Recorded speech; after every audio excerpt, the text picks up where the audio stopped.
As you know, Karnataka is an IT hub, so half our young population is outside India. So how do you now deliver the film to them?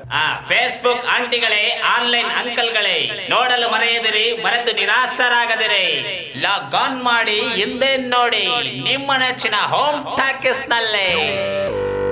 ಇದೇ ಟೈಮಲ್ಲಿ ನಾವು ಪ್ಯಾರಲಲ್ಲಿ ನಾನು ಮತ್ತೆ ನನ್ನ ಜೊತೆ ಸೂರ್ಯ ಅಂತ ನನ್ನ ಫ್ರೆಂಡ್ ಇದ್ದಾರೆ, ನಾವಿಬ್ರು ಸೇರ್ಕೊಂಡು ಈ online film viewing website hometalkies.com ಅಂತ ರೆಡಿ ಮಾಡ್ಕೊಂತಾ ಇದ್ವಿ. ಲೀಗಲಿ ಕನ್ನಡ ಫಿಲ್ಮ್ಸ್ ನ ಆನ್ಲೈನ್ ರಿಲೀಸ್ ಮಾಡೋದಕ್ಕೆ, ಹೊಸ ಮಾರ್ಕೆಟ್ ಓಪನ್ ಮಾಡೋದಕ್ಕೆ. ನೀವು ನೋಡಿದ್ರೆ ಅಲ್ಲಿ ಅವರು ಥಿಯೇಟರ್ ರೆಂಟಲ್ ಎಷ್ಟು, ಪ್ರೊಜೆಕ್ಷನ್ ರೆಂಟಲ್ ಎಷ್ಟು ಅಂತೆಲ್ಲ ಹಾಕ್ಬಿಟ್ಟು ಅದರದ್ದು ಟೋಟಲ್ ಕಾಸ್ಟ್ ಎವ್ಯಾಲ್ಯೂಯೇಟ್ ಮಾಡಿದ್ರೆ ಥಿಯೇಟರ್ ರೆಂಟಲ್ ಅಂತ $400 ಹೋಗುತ್ತೆ, ಪ್ರೊಜೆಕ್ಷನ್ ರೆಂಟಲ್ 35 ಹೋಗುತ್ತೆ. ಅದು ನೋಡಿದ್ರೆ ಇಟ್ ಇಸ್ -34 ಅಲ್ಲಿ ಇದೀವಿ ನಾವು.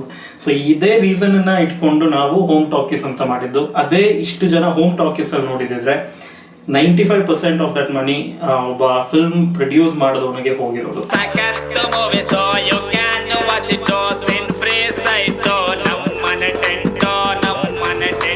ಈ ಹೋಮ್ ಟಾಕೀಸ್ ಇಂದ ಒಂದು ಕಂಪ್ಲೀಟ್ ನ್ಯೂ ಕನ್ನಡ ಆಡಿಯನ್ಸ್ಗೆ ಒಂದು ನೆಟ್ವರ್ಕ್ ಬೆಳೀತು. ಇದನ್ನ ಯಾಕೆ ಹೇಳ್ತಿದ್ದೀನಿ ಅಂದ್ರೆ, ನನಗೆ ಲೂಸಿಯಾ ಹೇಗೆ ಪ್ರೊಡ್ಯೂಸ್ ಆಯ್ತಲ್ಲ, ಅದಕ್ಕೆ ಸ್ಟ್ರಾಂಗ್ ರೀಸನ್ ಈ ಹೋಮ್ ಟಾಕೀಸ್.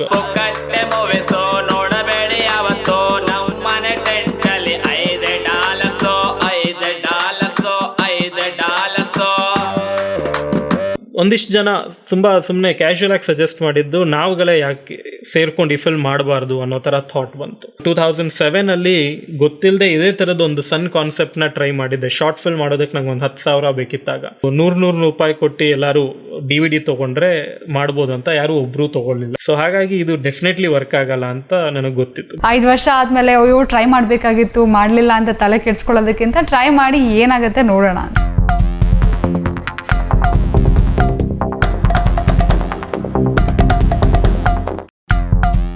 ಹೀಗೆ ಹೋಮ್ ಟಾಕೀಸ್ ವೆಬ್ಸೈಟ್ ಕೆಲಸ ಮಾಡ್ತಾ ಇದ್ವಿ. ರಾತ್ರಿ 2:30-3 ಗಂಟೆ ಕೆಲಸ ಮಾಡ್ತಾ ಇದ್ದಾಗ suddenly he said, you know what, let's try crowdfunding. ಇದಕ್ಕೆ ಒಂದು ವೆಬ್ಸೈಟ್ ಮಾಡೋಣ ಲೂಸಿಯಾಗೆ, ನೋಡೋಣ ರೆಸ್ಪಾನ್ಸ್ ಹೇಗೆ ಬರುತ್ತೆ ಅಂತ. 100 ಡೇಸಲ್ಲಿ ಏನಾದರೂ 50 lakh ಬರಲಿಲ್ಲ ಅಂದರೆ ಈ ದುಡ್ಡನ್ನೆಲ್ಲ ಬಂದಿರೋದು ವಾಪಸ್ ಕೊಟ್ಟು ಬೇರೆ ಏನೋ ಕೆಲಸ ಮಾಡೋಣ ಅಂತ.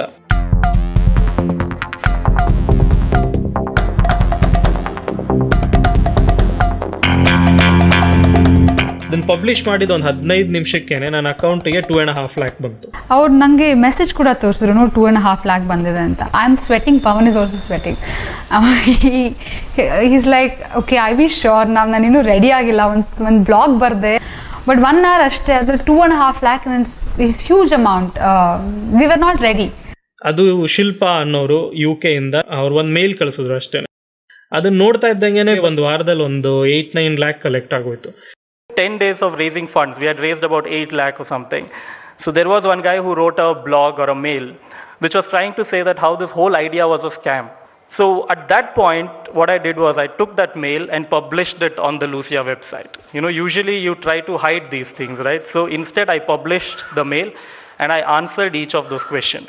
And as soon as I answered, in the next 5 days we had 15 more lakhs coming into the account.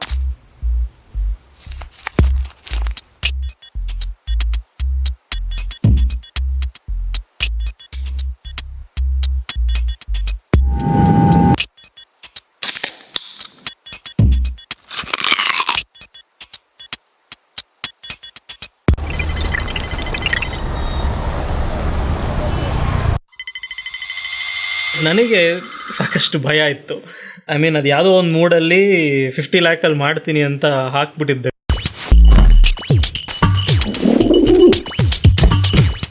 $50 ಲಕ್ಷದಲ್ಲಿ film ಮಾಡ್ತೀನಿ ಧೈರ್ಯವಾಗಿ ಅನೌನ್ಸ್ ಮಾಡಿಬಿಟ್ಟಿದ್ರು. ನನಗೆ ಹೆಂಗೆ ಮಾಡ್ತಾರೆ ಇದನ್ನ ಅಂತ ಅನಿಸ್ಬಿಟ್ಟಿತ್ತು.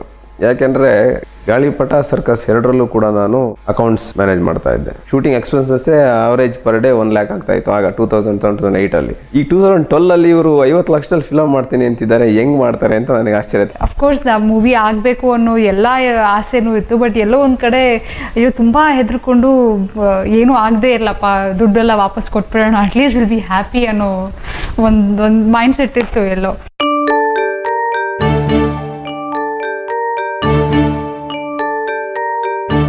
ಇದೇ ಲೂಸಿಯಾ ಫಿಲಮ್ನ ರೆಗ್ಯುಲರ್ ಶೂಟಿಂಗ್ ಪ್ಯಾಟರ್ನಲ್ಲೇ ಶೂಟ್ ಮಾಡಿದ್ದಿದ್ರೆ ಸುಮಾರು 2.5 ಕೋಟಿ ಖರ್ಚಾಗ್ತಾ ಇತ್ತು. ಬೇರೆ ದಾರಿಯಲ್ಲಿ ನಾಳೆ ಸಿಕ್ಕರೆ ನೀ ನಾನು ಲೈಫ್ ಇಷ್ಟೇನೆಯಲ್ಲಿ ಒಂದು ಹಾಡು ಮಾಡಿದ್ದೆ, ಕನಸಿನ ಹೊಸ ಪುಟ ಅಂತ.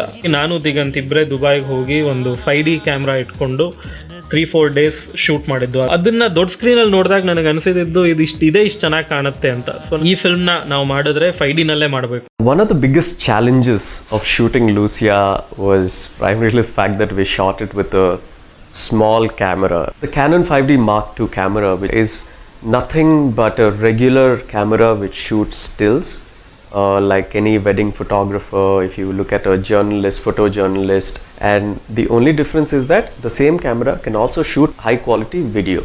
So we had to make use of that camera to shoot this film, just to make sure that we overcame the constraints of a regular film shoot. That's it, we have beautiful invention. serious for 3 grand we have like a steady cam, one handheld rig, low Mount.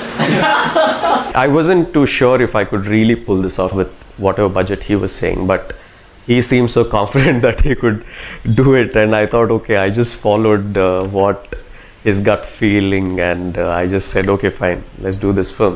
ಇಲ್ಲಿರೋ limitations restrictions ಇಟ್ಕೊಂಡು ಹೆಂಗೆ work ಮಾಡ್ಬೋದು ಅಂತೆಲ್ಲ ಆಮೇಲೆ plan ಮಾಡ್ತಾ ಹೋದ್ರು ಪವನ್. ಅದನ್ನ ಇಟ್ಕೊಂಡು ಮತ್ತೆ ಆರ್ಟಿಸ್ಟ್ ಟೆಕ್ನಿಷಿಯನ್ಸ್ಗಳೆಲ್ಲ ನಮ್ಮವ್ರನ್ನ ಇಟ್ಕೊಂಡು ಹೊಸಬ್ರನ್ನ ಇಟ್ಕೊಂಡು, ಸೊ ಆ ಪ್ರೋಸೆಸ್ ಶುರುವಾದಾಗ ಅನ್ನಿಸ್ತು ಓಕೆ ಮಾಡ್ಬೋದು ಇದರಲ್ಲಿ ಅಂತೇಳಿ. ಫಸ್ಟ್ ಟೈಮ್ ಸಿದ್ಧಾರ್ಥ್ ಕೇಳಿದಿನೋ ಈ ಪಿಕ್ಚರ್ನ ಹೆಂಗೆ 5D ತೆಗಿಯೋದು ಅಂತ. ನನಗೂ ಗೊತ್ತಿಲ್ಲ, ನಮ್ಮ ಹತ್ರ ಇರೋದೇ ದುಡ್ಡು ಇಷ್ಟು, ಹೆಂಗಾದ್ರೂ ಮಾಡಿ ತೆಗಿಲೇಬೇಕು ಅಂತ ಫಿಕ್ಸ್ ಆದ್ವಿ. Is the lens okay? Okay.